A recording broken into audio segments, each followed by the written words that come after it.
What's going on, YouTube family? Welcome back to my channel, and welcome to my channel for those who are new subscribers. My name is Amanda. Nice to meet you guys.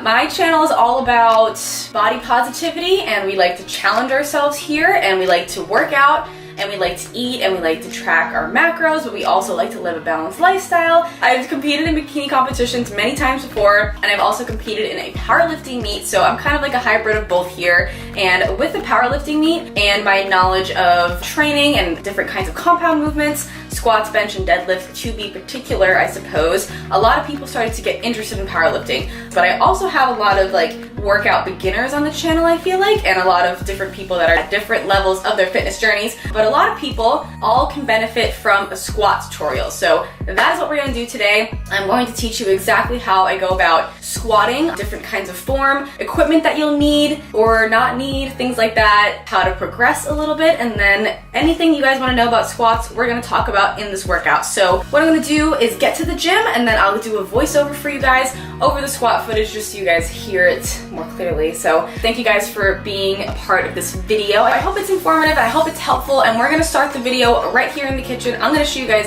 equipment that I use for squatting. So let's get started.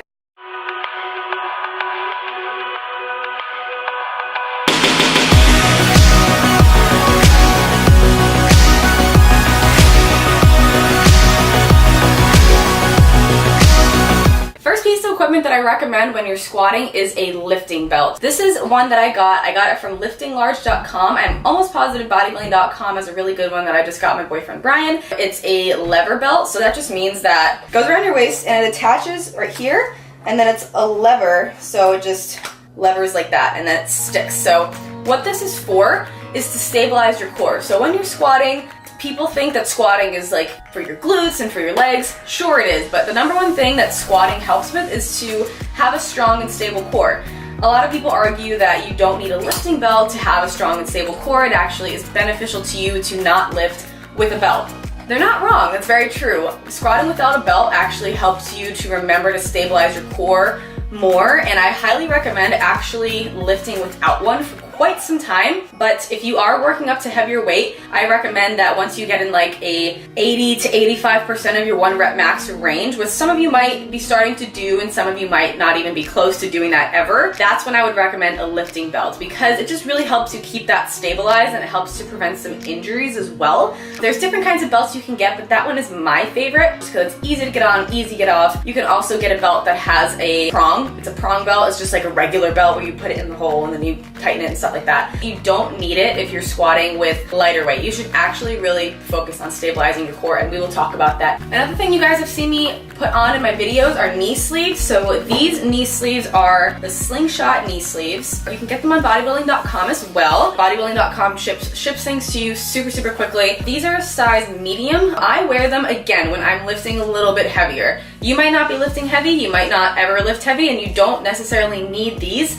but they're really just to keep your knees warm. They help you a little bit in terms of getting heavier weight up because your knees are warm and they're slightly stabilized. They're not as thick as some other ones. The ones that I wear on my knee, they're super thick. They're called the ST Strong sleeves. These are the Slingshot regular sleeves, I guess you could say. They're not as tight and you can just slip them on. It's not that easy. I'll show you guys at the gym. You've seen me do it before. I would recommend them again if you're squatting a little bit heavier. Another thing I recommend to get if you guys are focusing on squatting and compound lifting often are some squat shoes. So these are Nike Romaleos. I talked about them in the past. They just have a little bit of a heel on them and they're flat. So that just means that if you have poor ankle mobility, it helps you, I guess, put you in a better position for a squat. Everyone's different, honestly, and if you do have poor ankle mobility, I also squat in Chucks every once in a while, some Converse. Those are flat shoes. You should never squat in running shoes or anything like that. I have Ultra Boosts, I have NMDs, I have just regular Nike, Adidas running shoes.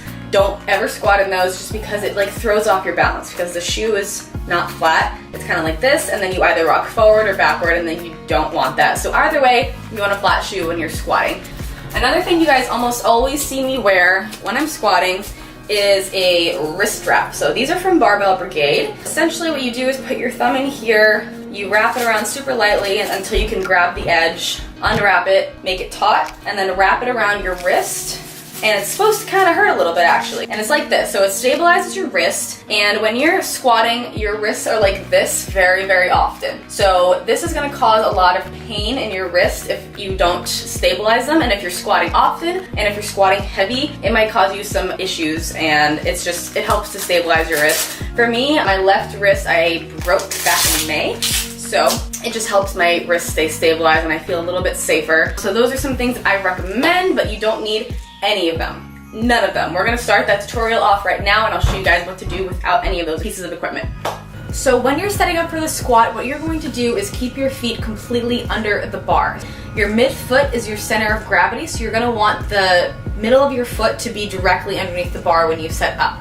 So there's two different types of squats that you can do. One of them's gonna be high bar position, and one of them's gonna be low bar position. If you guys watch my videos, you see that I almost always do the low bar position. So that just means that I have my wrists tight to the bar. That's how I like to keep my hands, and it just helps me feel more powerful out of the bottom when my hands are as narrow as possible wrapped around the bar. I don't put like a few fingers around the bar, my whole entire fingers go around the bar and my thumb goes around it, and I squeeze it as hard as possible. High bar is essentially just when the bar sits on your traps, and low bar is when the bar sits right on your rear delt. So it's just gonna be a little bit lower of a position. Some of you guys might be doing high bar. The majority of people start with high bar. That's what I did as well.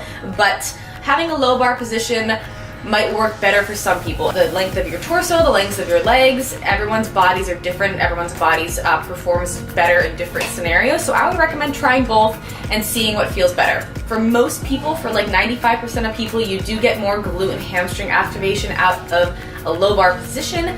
A low bar position, your wrist might be a little bit bent backwards, a lot more than normal, and you might not feel as comfortable and flexible with that kind of position, but trust me, after you try it a little while, it will likely feel better for you. But again, there's some people that still do high bar squat. I'm pretty sure Matt Ogus, if you guys look at his form, he high bar squats. I personally low bar squat. A lot of people do as well, so I would give both of them a try, see how they feel. So once you have your hand positioning on the bar and your feet are in the right spot, the way to get the bar out of the rack, there is a specific way. I always just tell people to just squeeze your glutes in. Really, it's not about pushing your legs up and like quadding the bar out of the rack. All you have to do is take your glutes, squeeze them. Basically, you're just pushing your hips forward, and from there, the bar will unrack and it'll just come out. So I also don't recommend to just like jump out of the bar or jump out of the rack right away. I would recommend squeezing your glutes, pushing your hips forward, hanging there for a second, letting the bar settle, and then you're gonna do your walk back. A walk back is, I like personally a two-step walk back. It just helps me conserve energy and not put too much energy in my walk back. So I have the bar, squeeze my glutes, it's out of the rack. I just take my right foot or left foot, whichever one, I take one of them, put it back into the position that it's supposed to be in. I take my other foot, put it back into the position it's supposed to be in. From there, you can adjust your feet a little bit if you would like to. Foot positioning for a squat is all going to depend on the individual again. However, I always recommend to just go about shoulder width apart. Some people go further. I wouldn't really recommend going into too much more. Keeping your feet around shoulder width apart with your toes slightly pointed out might be a good position for most people. The toe pointing out just a little bit, not too far pointed out, but just slightly. The next thing that most people, almost everybody forgets this point. You have to remember to breathe. Breathing is a huge, huge, huge part of squatting. And when I first started, I did not breathe at all, but what you're supposed to do is take a deep breath in. So you're gonna be pushing your abdomen out, taking a deep breath in and holding in as much air as you can, and that gives you more power when you're in the hole. So if you don't have a lot of breath when you're at the bottom, you're not going to be as powerful shooting out of the top. So you have a lot of power when your core is engaged, and that deep breathing and keeping that breath held inside your abdomen helps you embrace your core. So again, with the belt is going to help you do that as well, because you're going to have something to push out against. So it just helps you remember to activate your core a little bit more. So you're going to take your position, deep breath in, and then you're going to go down. The other biggest mistake I see people do is that they don't start by pushing their hips back. Some people start by pushing their knees out forward. Some people start by just like shooting their hips back too far. You don't want to do any of that. So you want to keep your core tight, and then you want to push your hips back first, but while keeping an upright body position and a neutral spine. But then once your hips shoot back and then you kind of go down a little bit, and then your knees can break. The biggest thing, another big cue that I like, is pelvis tucked underneath. So that just helps you keep your spine neutral, and that's going to be huge for the safety of your lower back. So another topic that we're going to talk about is how deep to squat. So in order to maximize hypertrophy gains and strength gains, you do want to hit a parallel or slightly below parallel squat. You want your hips to go just below your knee joint, and that's how deep that you should be squatting, guys. So I know and I realize that not everybody is going to be able to do that on their first try. The more that you practice this, guys, the easier it's going to be. So just practice going in deep, making sure you're doing that with the right form, and then it'll come with time. So just a quick recap, we're going to put our hands as close as possible, and then we're going to get under the bar, and we're going to be in either a high bar position or a low bar position. It's up to you, it's up to how your body feels.